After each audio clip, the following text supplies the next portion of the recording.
Captain Miller's face was dark as he glared at me, gritting his teeth. Mr. Alex, I hope you won't regret this decision you're making today. I struggled to hold back a laugh. Captain Miller, why would I ever regret it? The professional instrument's indicator lights kept blinking, but they still couldn't pinpoint the kidnapper's exact location. The police were stomping their feet in frustration, utterly helpless. The kidnapper, still live streaming, saw I hadn't responded, and unleashed another round of punches and kicks on the woman in the corner. My wife, already losing too much blood, grew even paler. She could pass out at any moment. The number of viewers on the live stream peaked at this moment, the screen full of comments too many to read. Where's the hostage's husband? Why hasn't he shown up yet? Is there really someone who would let someone die for money? I think the person above is right. Her husband never intended to give up the lottery ticket. Otherwise, he wouldn't let the kidnapper harm the hostage. As time ticked by, the kidnapper gradually lost patience. He roared frantically at the screen. Mr. Alex, I'll count to 3. If you don't make a decision, believe me, I'll finish her off right now. I let out a deep sigh and pulled out my phone in front of everyone. The call was answered instantly, and my voice, broadcast through the live stream, was heard clearly by everyone online. Mr. Alex, it seems you still can't bear to lose your wife. The kidnapper's tone was exceptionally smug. I bit back a smile. As long as you hand over the lottery ticket, I guarantee I'll send your wife back unharmed. At this point, the onlookers watching on screen all thought I would give up the massive jackpot for my wife. But what I said next completely stunned everyone. Hey kidnapper, I think you've misunderstood. I just called to tell you to stop dragging your feet and get on with it. I'm in a hurry to claim my prize. The kidnapper had never expected me to say something so outrageous in front of tens of millions of people. He froze on the spot. After a long pause, he forcefully swung an iron hammer at my wife's head, slamming it down hard. There was a sickening thud, and the scene fell into a dead silence. No one had imagined that I would call the kidnapper just to provoke him into killing her. Alex, you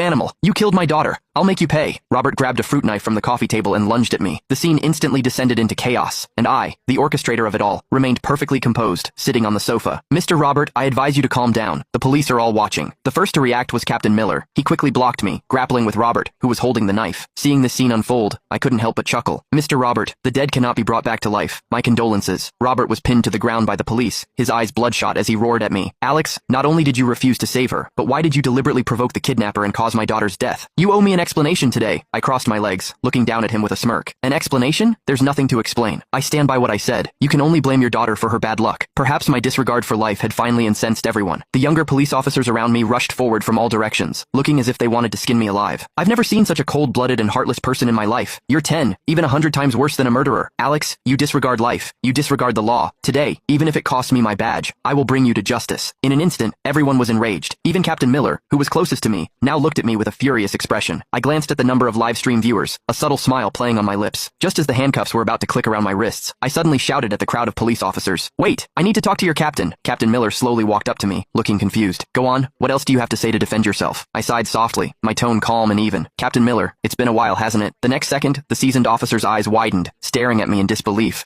How do you know my name? I spoke coldly, in a voice only he and I could hear. If I told you I'm a reborn person, would you believe me?